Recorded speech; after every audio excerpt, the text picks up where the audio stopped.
Azoth squatted in the alley, cold mud squishing through his bare toes. He stared at the narrow space beneath the wall, trying to get his nerve up. The sun wouldn't come up for hours, and the tavern was empty. Most taverns in the city had dirt floors, but this part of the Warrens had been built over marshland, and not even drunks wanted to drink standing ankle-deep in mud, so the tavern had been raised a few inches on stilts and floored with stout bamboo poles. Coins sometimes dropped through the gaps in the bamboo, and the crawl space was too small for most people to go after them. The guild's bigs were too big, and the littles were too scared to squeeze into the suffocating darkness shared with spiders and cockroaches and rats and the wicked half-wild tomcat the owner kept. Worst was the pressure of the bamboo against your back, flattening you every time a patron walked overhead. It had been Azoth's favourite spot for a year, but he wasn't as small as he used to be. The last time he got stuck and spent hours panicking until it rained and the ground softened beneath him enough that he could dig himself out.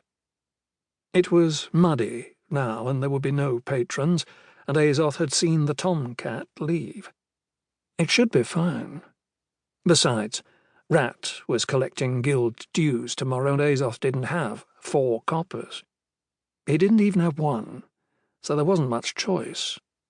Rat wasn't understanding, and he didn't know his own strength. Littles had died from his beatings. Pushing aside mounds of mud, Azoth lay on his stomach. The dank earth soaked his thin, filthy tunic instantly. He'd have to work fast. He was skinny, and if he caught a chill, the odds of getting better weren't good. Scooting through the darkness, he began searching for the telltale metallic gleam. A couple of lamps were still burning in the tavern, so light filtered through the gaps, illuminating the mud and standing water in strange rectangles. Heavy marsh mist climbed the shafts of light only to fall over and over again. Spiderwebs draped across Azoth's face and broke, and he felt a tingle on the back of his neck. He froze. No, it was his imagination. He exhaled slowly. Something glimmered, and he grabbed his first copper. He slithered to the unfinished pine beam he had gotten stuck under last time and shoveled mud away until water filled the depression. The gap was still so narrow that he had to turn his head sideways to squeeze underneath it.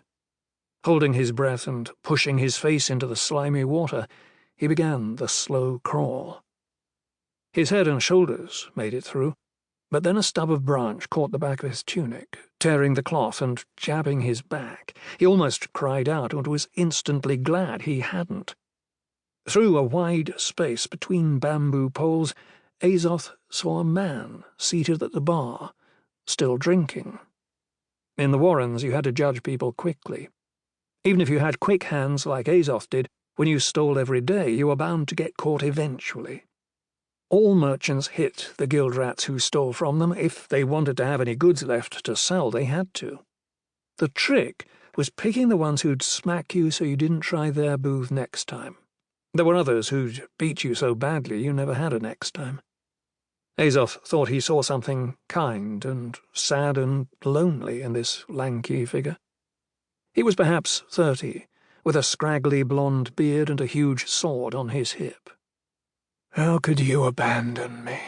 the man whispered so quietly Azoth could barely distinguish the words. He held a flagon in his left hand and cradled something Azoth couldn't see in his right. "After all the years I've served you, how could you abandon me now? Is it because of Vonda?" There was an itch on Azoth's calf. He ignored it. It was just his imagination again. He reached behind his back to free his tunic. He needed to find his coins and get out of here. Something heavy dropped onto the floor above Azoth and slammed his face into the water, driving the breath from his lungs. He gasped and nearly inhaled water.